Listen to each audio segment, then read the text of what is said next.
Is it on mute? Check. You need to turn the volume down. Turn the volume down. And then Just down, that's it. turn the volume down. Good morning, listeners. Good morning, listeners.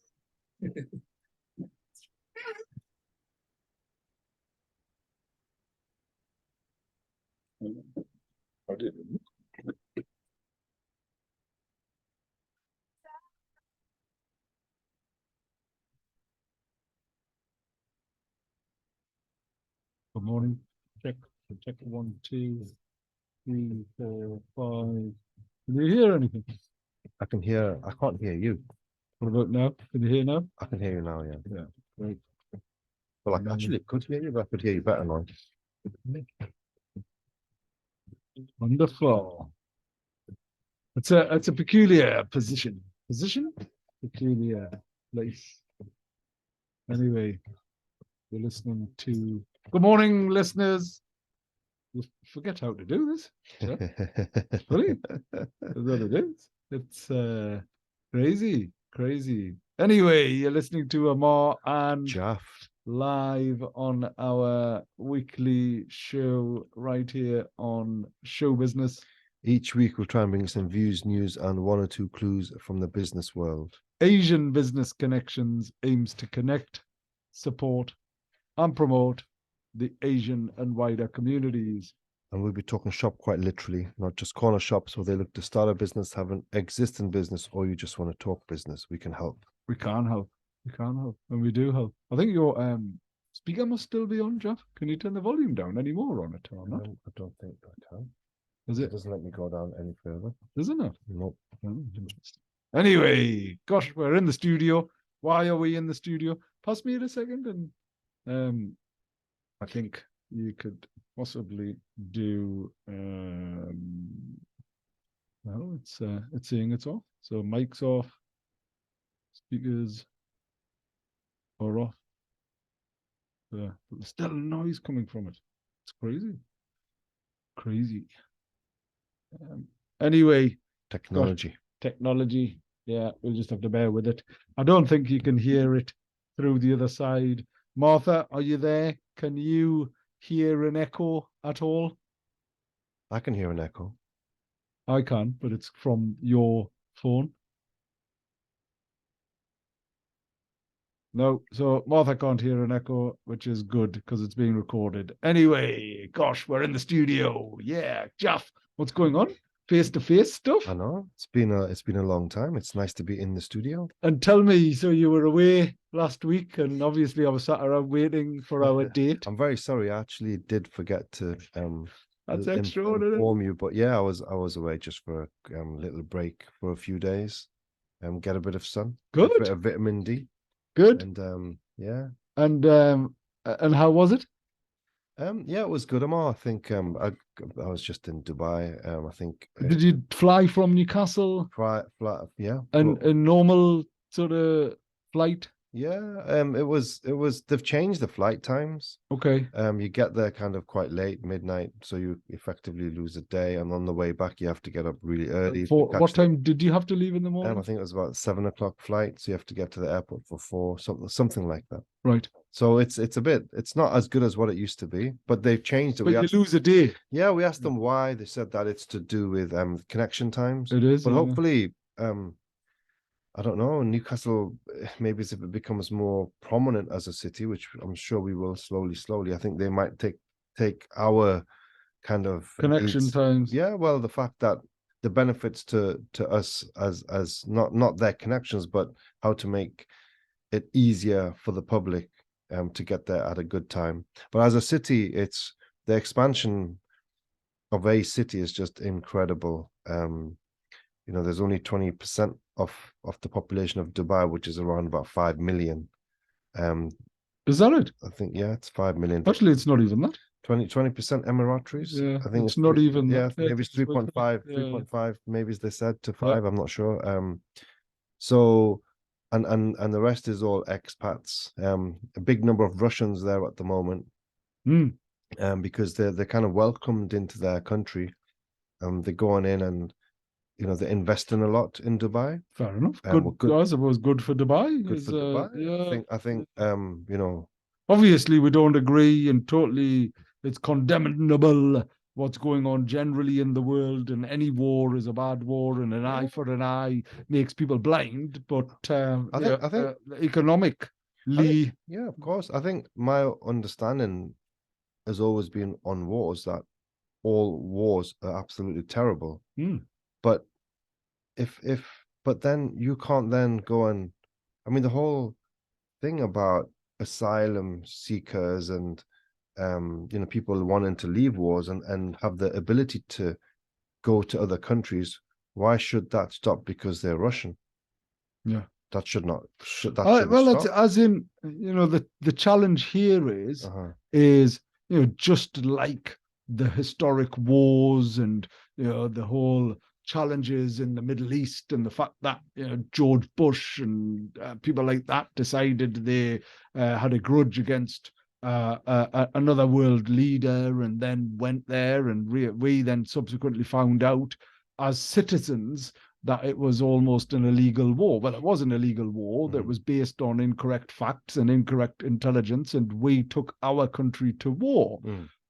That doesn't reflect on us, does it? As individuals, as people, and similarly, I suppose, seeing this with an air of caution, somewhat, the particularly in those type of dictatorial countries, the citizens of Russia have done very little, have they? the citizens of Iraq, have done very little. Yeah. Citizens of Libya, citizens of Afghanistan, they're the ones who are suffering. Yeah. And anyway, so you went there, and whereabouts did you stay? Near the marina.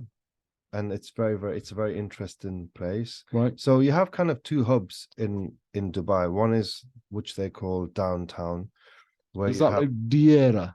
No, you have that's the original kind of Deira is the original city where a lot of those from the Indian subcontinent, they live in Deira. Right.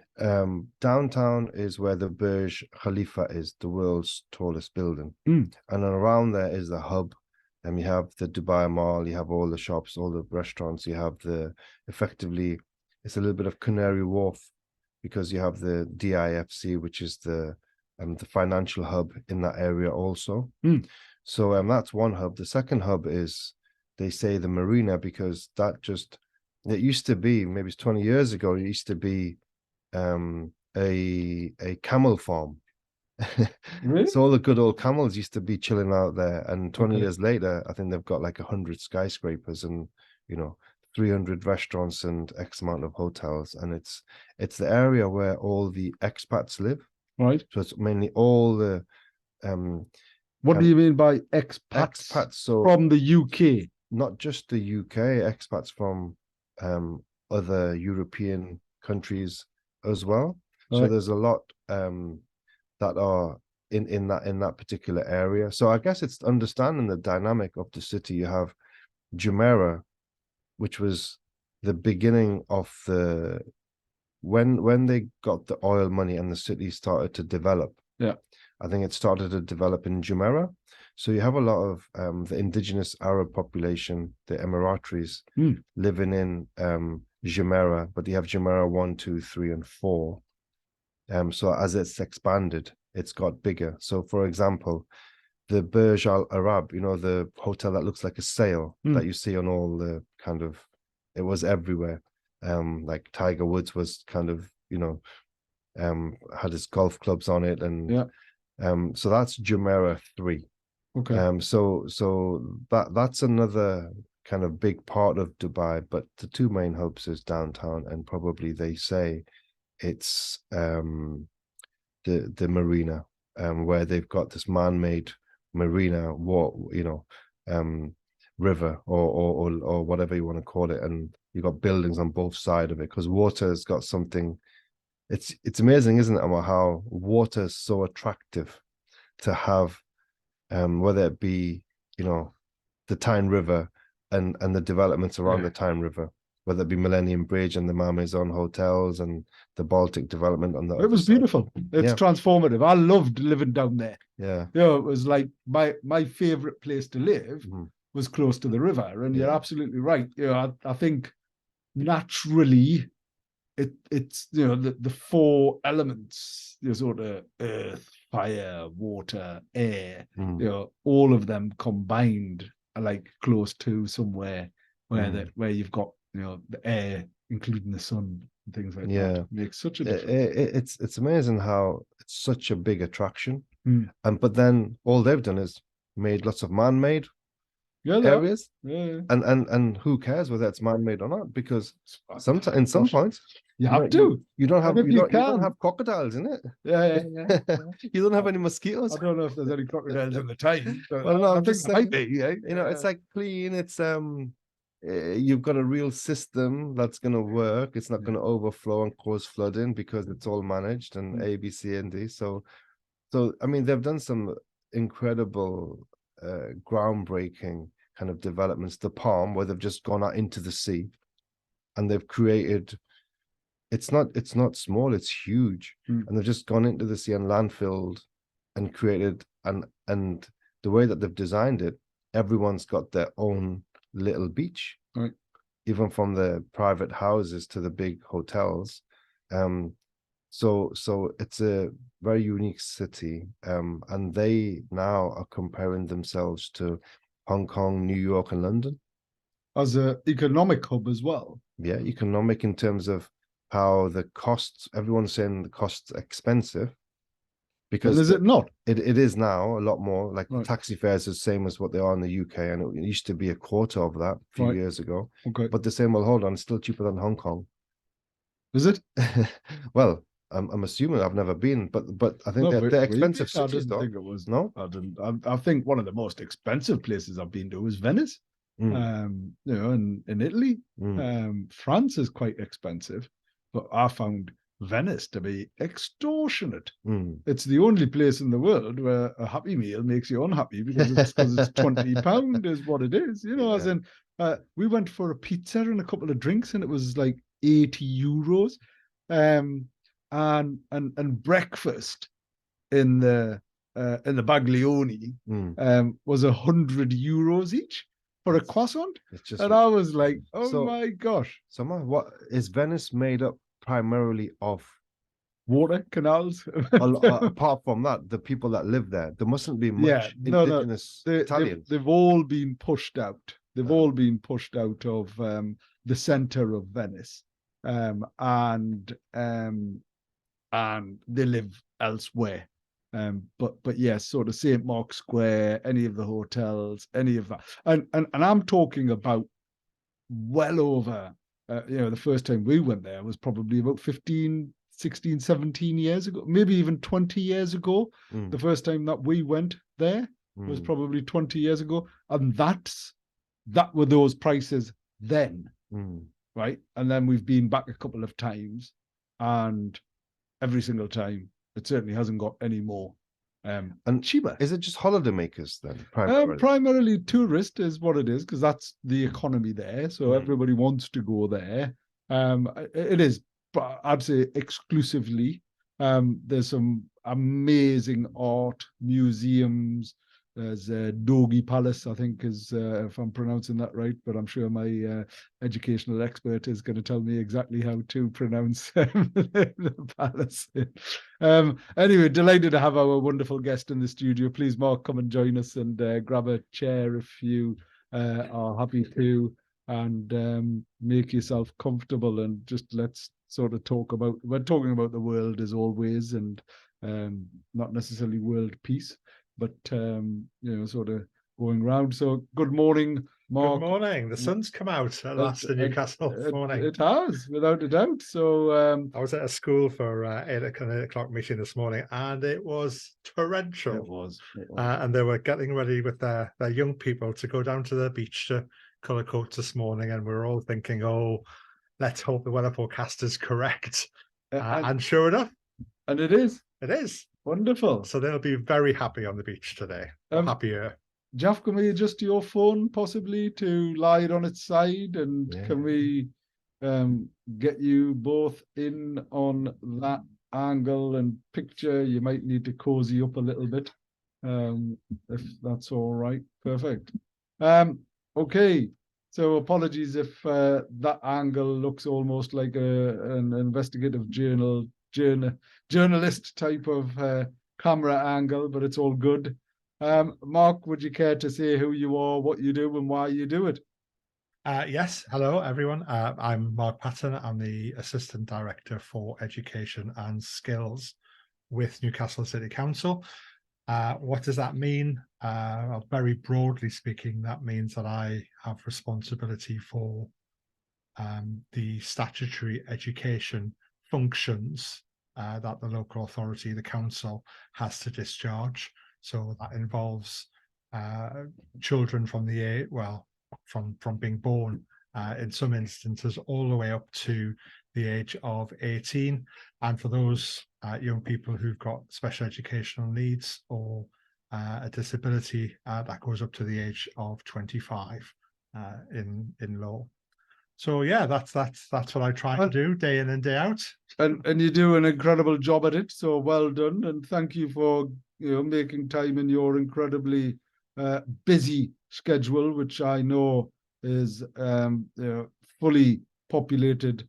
Talk about white bits. I imagine you have very little in your diary, but you are a regular to our show, and we're very grateful for you coming along. My pleasure. My pleasure. So we were talking about Venice. Venice is what we would. But actually, prior to that, Mark, we were talking about Dubai. Have you been to either of those? I've been to Venice, right? Only once, and really enjoyed it. I thought it was a fascinating part of Italy. Never been to Dubai, or in fact any of those kind of Middle Eastern countries at all. Right. I don't particularly enjoy the heat. Okay. I'm sorry, but it is on my list, I have to say. I'm sorry to hear the heat element, because gosh, I say I'm a sun worshipper. I just really enjoy the heat in it. And Jeff's just returned from Dubai, and we were talking about his experiences there and the costs, because everyone that I now speak to sort of goes, Dubai's like incredibly expensive, to the extent whereby it's sort of really uncomfortable in regards to just going out and buying anything. I think the last time I was there, the hotel where we were staying were charging sort of £15 for a bottle of water. And we drink, that's all I drink is sort of bottles of water. So it was, at the end of it, it was like, oh my gosh, as in, I think I might have been able to get another holiday somewhere else with that. And that's when it sort of leaves a particularly sour taste. But we always try and go with the kids, all inclusive. And talking about costs, so next week it's half term. Week after next. Yeah. Is it? Yeah. So not this week coming, but the. Sorry, it is. Yeah. It's the very end of May this year. I'm talking. Early June. I'm talking as in. So next Friday. Yes. Is half term, and we were looking at places to go, and looked at. We didn't want to fly too far with the kids, and it's half term, and it was all last minute. We looked at Tenerife. We looked at, anyway, the usual, maybe not Tenerife. We were looking at Spain and short flights, really short flights, where it was sort of 3 hours, 4 hours max. And all of a sudden, we looked at sort of the cheapest were places like Turkey, and we were like, well, if we're going to Turkey, where else? And then we just out of sheer curiosity looked at Dubai. And Dubai was half the price of anywhere in Europe. To get there. Yeah. And I just thought, it sounds crazy. So why wouldn't you? And then we've gone all inclusive. That's not to say that we'll not be going out and doing things, but actually kids enjoy. We've gone on a resort. So you were talking about localities. Jaff's far more familiar with Dubai, having gone there every other week. But we were talking about localities. So we're staying on the Palm. At the Atlantis? Not quite far from there. There's a new place that's opened next to it, I think, right next door to it. Mhm. So yeah, sort of looking forward to, desperate for a bit of sun. And a bit of a break, at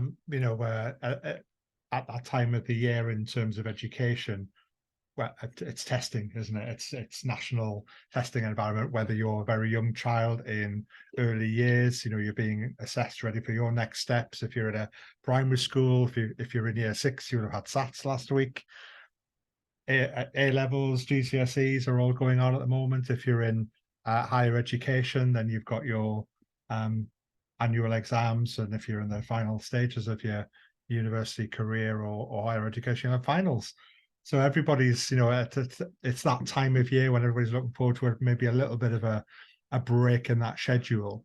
And yeah, and it looks like, touch wood, that the weather's maybe going to be kind to us in the next week and a bit. I hope so, because it's For those who are staying, no, absolutely, and that's my point. We're incredibly fortunate to be able to get away, and that's only because, genuinely the costs were nowhere near half of what it would normally be going to Europe. I think the cost of traveling anywhere is, sadly, there's but on one side, but great for the economy. So visitor economy and staycations have sort of become far more popular since COVID, and that's wonderful, because I'm hearing of people rediscovering local places and spaces. Northumberland, Lake District, our region is probably arguably one of the beautifulest regions in the world. With you can go from, as you've said, Jalf, water, sort of rivers, to sea, to sort of hills, and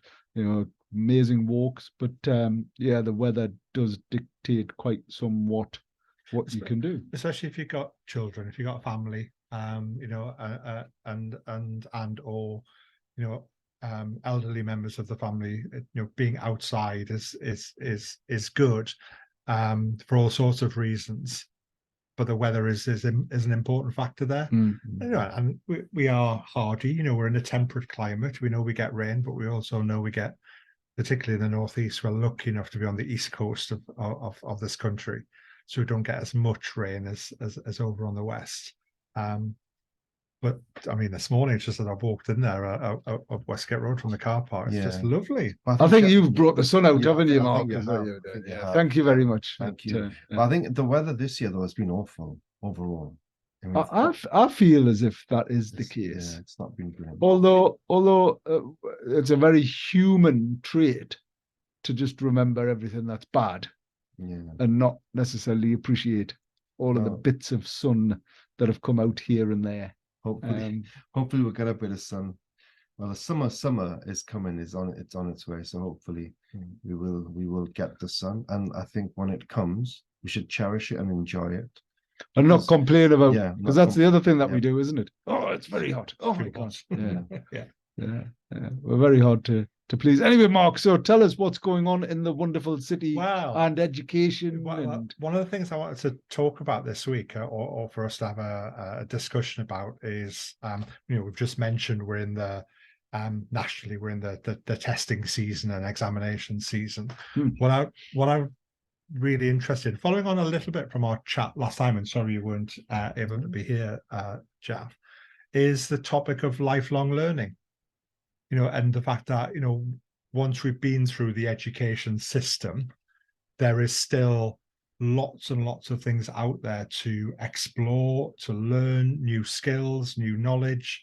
If you're lucky enough to be employed or on training placements, then obviously there's lots of things on an ongoing basis that you learn and develop. But as a person, as an individual, we hopefully have got some time in our days, weeks, to think about ourselves and to make sure that we continue to grow and develop and enrich ourselves. And as I said, if we're part of a family, particularly if we've got children, passing that enthusiasm for learning on is really, really important. And you're absolutely right. Jalf, I don't know about you, and we've probably talked generally about education, but schooling, as in, what type of experience was that for you? Well, I went to school just around the corner, Westgate Hill, and then I went to Rutherford. And at the time, Rutherford School was quite a rough school. You had all the big families there, the Harrisons, which were called the Harrows, the Searses, and there was a lot of conflict between they would break it down, conflict between whites and blacks, but it wasn't so much. It was more between just local groups and gangs. So we were brought up in that environment. School was tough, but I think it makes you who you are. It builds you better, it makes you stronger. You have to be a lot more streetwise, but you have the hunger still to kind of get through that system. I think you learn more worldly skills because of the environments that you're in certain situations. So I think those that have been to the schools such as Rutherford, I think you're kind of mentally, I think you have a high level of mental strength because of some of the problems that you would have faced.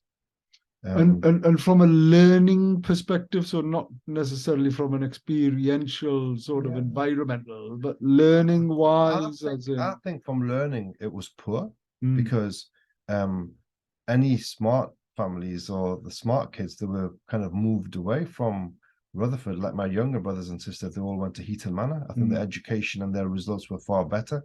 Not because I wouldn't say that they were any more intelligent, but I think obviously the education system, the levels, the type of teachers and the ambitions of the schools were probably different to what they were in Rutherford.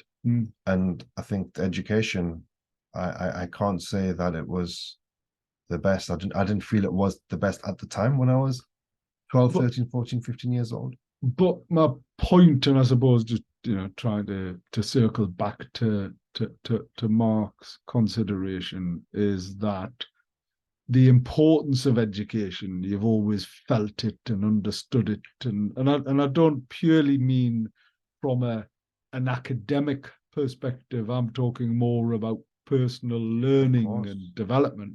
I think that is paramount. I think one of the things I say to our team, we come across individuals who have a bit of arrogance. And I say to them that, look, I don't appreciate arrogance I think everyone can have a bit of it. You have a big ego and you can have a bit of arrogance. But I say to them, if you have arrogance, it means that you think you know it all and you can't develop and get better and learn more. And I feel that's really, really critical. I was listening to Pep Guardiola, the Manchester City great manager, one of the best in history, and he said that, look, I'm so proud of my team because they're so humble, and it means that they're always prepared to do more and do better, and they're prepared to learn and improve.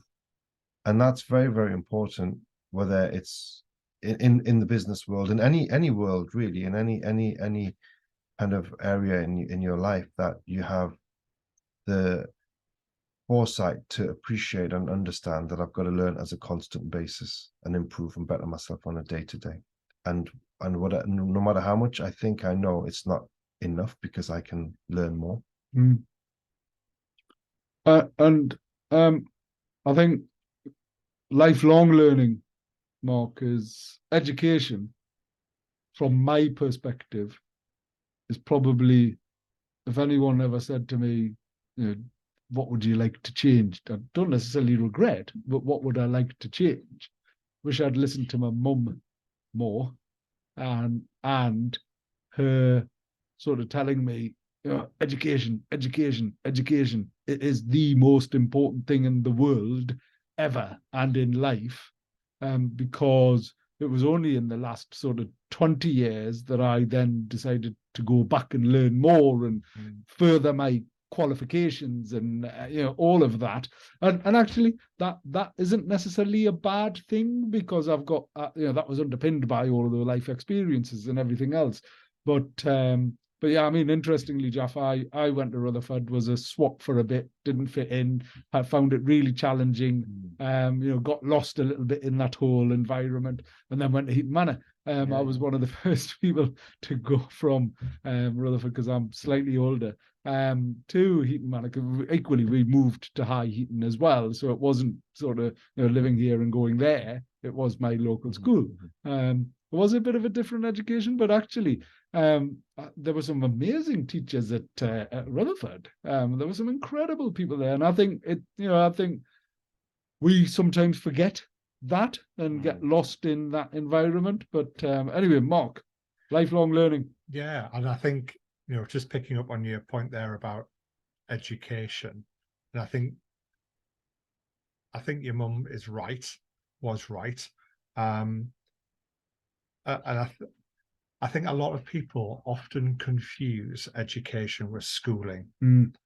And schooling is actually a small part of education. It's an important part, particularly as you're growing up, because you spend half of your waking hours at school, or it should be. And then as you get older, the proportion of schooling, actually learning academic stuff or training, becomes a smaller portion of your life. And I think if we're not careful as adults, as we grow up, we forget that actually it should always be there in some way, shape, or form. Education, not necessarily schooling. Whether that be, as Jaff, you were saying, those bits outside of English, math, science, geography.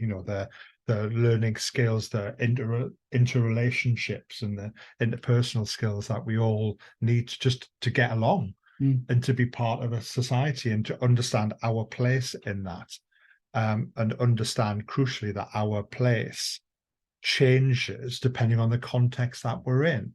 So when I am at work, I understand that I'm at work, and I understand that the relationships I have with the people at work are different to when I go home, for example, and I interact with my family, or if I go to a sporting club and engage in football or basketball or gymnastics or whatever it is. And some people find that quite hard. And I'm really interested in your point, Jeff, about arrogance, because I think part of that sometimes is people who come across as arrogant don't do the adjusting very well. They don't understand that actually in this particular space I need to behave in a slightly different way and show a slightly different side of myself. That's quite hard. And is that a defensive thing then, do you think? Or is that like an insecure? I don't know, I appreciate we're getting into a bit of, but is that a sense of insecurity where it's almost a case of, well, oh gosh, I know what to do, I know how to do it, or whatever the arrogant sort of approach is. But it's interesting though, isn't it? It is. Now, I'd be hesitant to say that our arrogance is a manifestation of insecurity. I've known a lot of arrogant people in my life, including when I was at university and at school. And some of those are, looking back, I would say were probably a bit insecure in themselves, but not all of them. The common factor, as I've said, I think, is just maybe a little bit of lack of awareness about how to behave in certain contexts. And actually that the way that you say things is and should be different in different places. I wouldn't talk to you if you were my boss in the same way about a topic that I would be talking to Ammar or yourself as a friend or a colleague. I just wouldn't do that, because that wouldn't be appropriate. And I think also there's a very, very fine line between arrogance and confidence and self-confidence. And I think one of the things that young people, in particular as they're growing up, and young adults find really difficult, is developing a sense of self and confidence in themselves. And sometimes that comes out as either arrogance, or the opposite end is a complete diffidence, complete disinterest. I'm here, I'm in this space, we're having this conversation, but actually I'm not listening. I might not even be looking at you. I'm looking around because I'm just, it doesn't. Yeah, no, you're absolutely right. And I suppose, I mean, just reflecting on that a little bit, outwardly, I'm a very confident, competent person. And I imagine in certain scenarios that might be perceived as slightly arrogant. I'd hate to think so because, but it's equally, everything's two ways, isn't it? So, as in from that perspective. So you're talking from the perspectives of the public. So when you're a public figure, in some ways, then it's a bit different because you have to then think about how you conduct yourself to not come across in a particular way. I think the whole dynamic of what you would do on stage would have to be very different as to how you would do in a particular situation. If you're in your forte, in your business, around your people, then they probably won't consider you as being arrogant or being a great leader and doing a fantastic job. But the perception of that same scenario, when you put it, you've got an audience, it's very different. And I think those that are public figures, maybe they need to be conscious of that and be prepared to adapt their persona in light of how that audience would look at yourself. And I think that's a very, very good point. And I think we saw that really clearly. Ammar, you mentioned COVID a few moments ago. In that very difficult 2 years we had as a nation and indeed as a whole global community. Do you remember those nightly briefings that we had? And we at had 5 o'clock, and we had those three people behind those podiums. The Prime Minister in the middle, and then specialists, So-called specialists, on either side. Yeah. And looking at how they presented as leaders in that situation, I thought was really interesting. So, for example, with the health colleagues, the two biggest names, Professor Jonathan Van Tam, I'm sure you remember him. With what was he called? What was he called? And then abbreviated as and then the other guy whose name escapes me for a moment, very tall, Whitty. very thin. Chris Whitty. Yeah, Chris Whitty. Thank you. Yeah. My reflection of how they came across in that leadership situation is very different, and I would argue it much more humble than perhaps the person sitting or standing in the middle of that group of three. Now, whether that's a good thing or a bad thing, I don't pass any judgment on that. It's not my place to. What do you mean by humble? Can I ask? I mean appearing to and coming across to the listener and the viewer as not knowing everything, trying to help and be informative, but also accepting that there are things that I don't know, we don't know yet. Not being, this is it, this is absolutely it, and then having to come back the next night or the next week and say, actually, I got that wrong. But accepting that this is where we are as at the moment. These are the things that we definitely know. This is what we can see. This is what we can measure. This is what we are recommending we do to try and help ourselves and help each other. But also saying we might not be right yet. We don't know. We know that this disease in that case is continuing to develop. Whereas, the person in the middle of that group of three, the Prime Minister, whoever that was, had a very different role to play in those briefings. And the difference in how those people came across, to me, was very marked. Yeah. And it is really interesting, Mark and Jalf, both your points around different places and spaces, right? As in, I remember my wonderful wife, who actually we celebrated our 15th anniversary this week. Just 15 years. My God, it's flown by. That's and no one gets when I say, I'm sure that's like a life sentence, but not in a negative way, but as in, I'm sure from they say 15 years is life, isn't it? As in, anyway, I'll not compare the two in case anyone misappropriately. Stop digging. Yeah. literally the tunnel. The point that I was going on to make is my wife regularly says to me, "Why do you sound like the king on the phone?" Or actually, she used to say the queen, right? Like oh yes, hello, I'm speaking, and it's like it's like, well, you don't even sound like that. Yeah, and it's funny because actually I find myself breaking into different types of personas almost.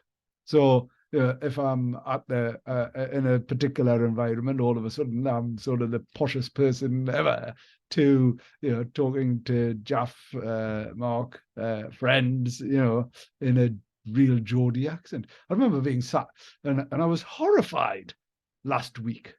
It was outrageous. So our son was a ball boy at the game, not the last night, but the night before, and against Arsenal, and it was a horrific game. And then I'm sat and because he was a ball boy, the wife took his seat, so we're sat together and we're sat at just behind the dugouts, and that row is always empty. And then someone comes along and sits next to me and goes, and it was a really interesting conversation because he was ethnic, he was Asian, and all of a sudden he's like, "All right, yes, so I'm an Arsenal supporter," and I'm going, "Right, well, you shouldn't be sat here," because you then seen what was going on elsewhere. But I was like, "Oh," and he's going, "Also, where are you from? Where are you really from?" And I'm like, "I'm really from Newcastle. I was really born here." It's the thing. And that conversation, and he was, "You don't even sound like a Geordie." And I was like, "All right." But it just made me chuckle. And I was in the broadest and deepest of Geordie accents, because obviously that's what happens. I've heard like Amanda and my dad speak very Geordie, broad Geordie now when they're in Newcastle United is the thing. But it's interesting, right? That environment. But I'm very keen to come back to that lifelong learning, Mark, because interestingly, and Jeff's point here, when we talk about education, the assumption is always around schooling. That's the first thing that people naturally think about. Whereas lifelong learning is just continuously developing yourself, right? As in, I mean, how many people learn new skills, even if it was digital transformation, right? Elderly, older generations, sort of, those that historically would be digitally excluded because it was more about, oh no, that's not for me. I don't know how to use that device. We're almost forced to do it, and realizing the benefits and the incredible benefits of being digitally included. That's learning, isn't it? Yeah, it is. And both of you are employers in the city, and you will appreciate as leaders in that, business environment, things never stand still. It's very rare that you can have a period of time in a business where you think, actually, we're kind of there or thereabouts. It's always looking for the next opportunity, the next situation that we can grow into, or even just keeping up sometimes requires people to learn new skills and learn new approaches and to adapt and flex. You mentioned the digital world, and the explosion in skills and equipment and what digital technology can do for us in the last 20 years. It's just been, that's one generation. 20 years, that's one generation, has been utterly remarkable. I'll give you a personal example of a new skill. I've finally got around to looking at ChatGPT and having a play with that assisted, that artificial intelligence technology. And my goodness, it's really interesting. I've learned an interesting. I've learned that's an interesting statement. I've learned an awful lot in the last few weeks, really, when I've been playing with it.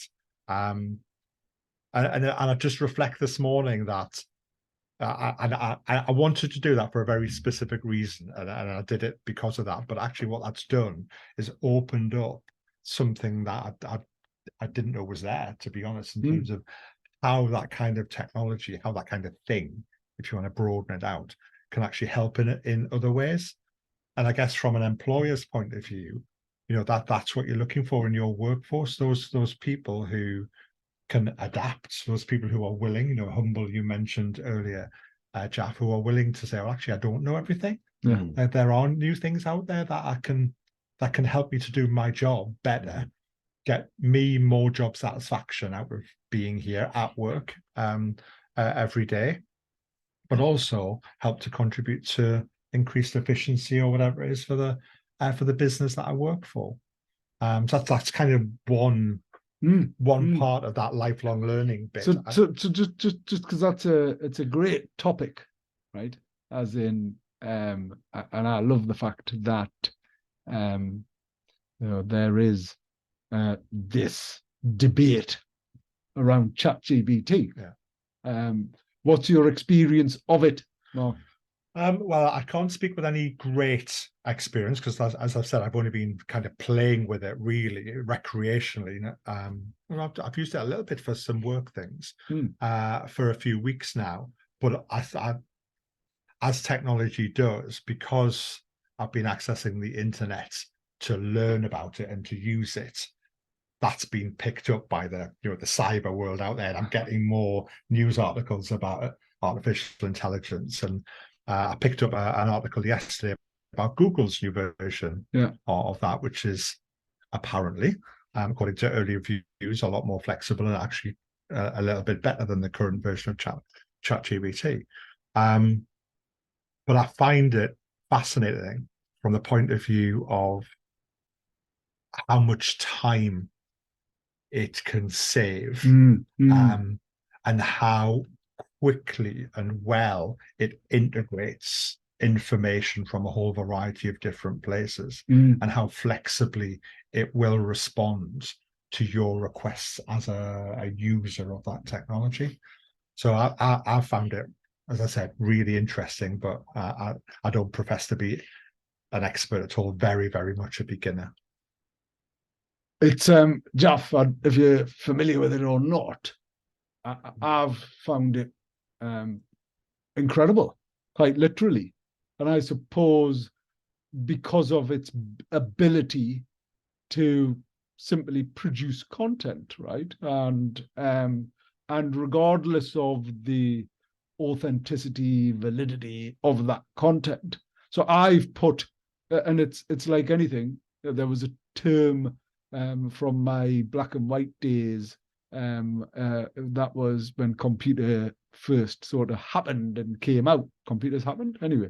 The sort of, when I got into computing was probably mid-90s, so it was before residential internet. And just on an aside, I found a magazine in the loft when we moved that I had written and published, because I used to edit a magazine at United Artists and then Telewest Communication, and how we were the first to launch residential internet. It was called Blue Yonder. I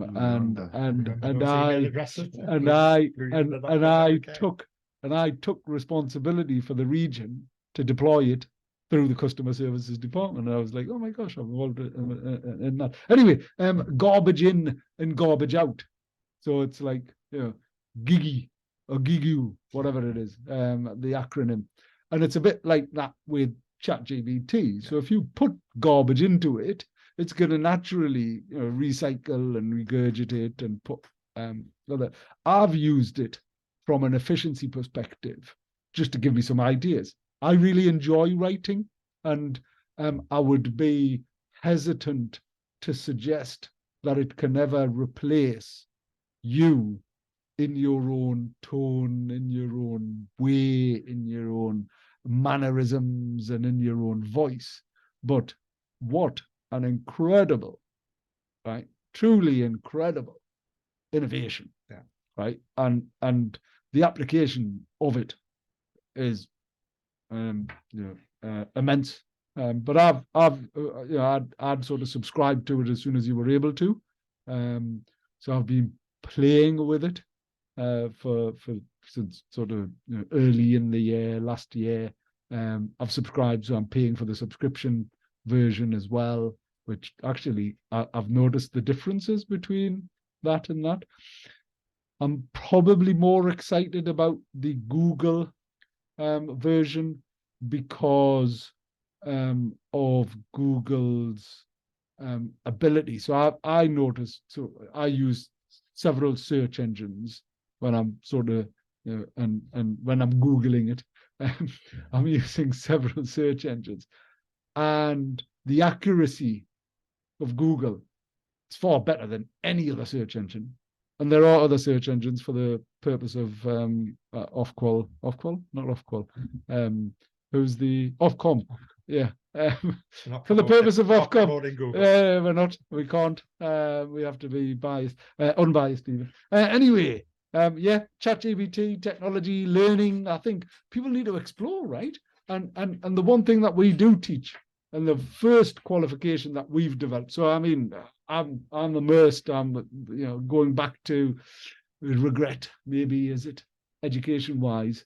So my late father was a professor. He was highly educated, unusually at that time, and such like. So I'm sure there's some element of something in the blood. So education wise, having developed the world's first qualification, we launched that 18 months ago, the world's first level 6 qualification in innovation. And it's all about being curious. It's all about encouraging organizations and individuals to be curious and how to apply it. And that's lifelong learning, isn't it? Yeah. In its basic form. Absolutely. Whether that be, as I said earlier, about yourself or about the environment that you're in, whether that be work or home or your personal life, there is more so now than ever, just because of the availability of information and resource, a natural curiosity of, what is out there, and managing that can be tricky. It can become all consuming if you're not careful. There is literally a huge world out there, and you've got to pick carefully. Yeah, you do. Tread carefully where you go. What's the best thing you've learned, and what would you tell anyone else, Jaff? Keep on learning. Yeah. I absolutely agree. It never stops. Yeah. And even subliminally, it never stops. You might not think that you're picking up new things and learning, but if you can recognize that and actually be proactive about it, I think that's even better. And I think it does depend on where you are in your journey. I'm minded just sitting here now reflecting on that. One of my very, very favorite poems that I used to use in school with very young children is written by A.A. Milne, the guy who wrote the Winnie the Pooh stories. Yeah. And I'm going to try and recite it. Fantastic. Very short, excellent. very short, but it just illustrates the changes in a very short period of time from a child's perspective. And it goes something like this. The poem's called Now We Are Six. Right. And it starts, when I was 1, I had just begun. And when I was 2, I was nearly new. When I was 3, I was nearly me. And when I was 4, I was a little bit more. When I was 5, I was just alive. But now I'm 6, I'm as clever as clever. So I think I'll be 6 now, forever and ever. And I think that just illustrates, the kind of development of a child, but also they get to a point where they think, oh, I've kind of made it. I'm not as reliant on my mum or my dad or my carer or my aunt or my uncle now. I'm a bit more independent, and this is it. I've made it, and I'm 6. It's beautiful. Well done. Thanks for sharing that. It just reflects on me, and I probably don't say this very often, because people find it quite peculiar. But I, even sat here, having done everything that I've done, still don't know what I want to be. Right? And when people ask me, what do you do? I now reply with everything that I can. So everything that I can, because when I was younger, I couldn't. I didn't have the opportunities to. So I think that's a beautiful poem, and you know, I'm delighted that I'm still 6. Can I leave you and visitors with one more thought about Please, that? yeah. And it's about that human bit, about being a human being and part of a connected thing. And it comes from some reading I was doing again quite recently, up into mental fitness and mental health. And that's a really interesting difference in choice of words, you know, rather than saying, you know, using the phrase mental health, thinking about people's mental fitness. It's a really interesting little difference. But how often do we say every day, how are you? You all right? And how often actually do we hear back, oh, I'm okay, it's all right, yeah, I'm fine. And by changing that initial question, instead of saying, are you all right, then, are you happy? Yeah. Are you happy? Because it's kind of back to that learning about ourselves and about other people. Sometimes people will tell you what they think you want to hear. So as an employer, that's a natural thing, isn't it? As an employer, you know, you could argue an employee thinks, well, the employer just doesn't want to hear about my problems. They just want to hear everything's all right. And are you talking that question about are you happy? Is that more to everyone, to everybody, to or everyone. is it just generally to everyone? Because well, obviously, as in, is that not a bit more? That's quite personal, though. Well, it is, but it's a great. But that's what you want. Otherwise, if you are simply asking for an okay, I'm okay, and it's more of a courtesy as a curiosity or a genuine interest. However, we've run out of time, Jalf. But answer that quickly because we're in. I was going to say you asked a really important, a nice question the other day to a gentleman in that club, and it was, "Are you winning?" Yeah. And that's and I got it straight away. He was, well, what do you mean? Am I winning what? You know, winning in life. And that's another interesting question. I always go, hope you're well, and winning is what I do, because that's distinctly different to just hope you're well, right? Anyway, you've been listening to Ammar and the wonderful Mark, magical Mark Patton from Newcastle City Council. Thank you ever so much for coming in, and we'll be back next week with all your news, views, and 1 or 2 clues. Until then, it's goodbye from me. Goodbye from me. Ready for a big night out? You're invited to Sunita's surprise birthday party. Happy Birthday, Sunita is the sellout comedy drama from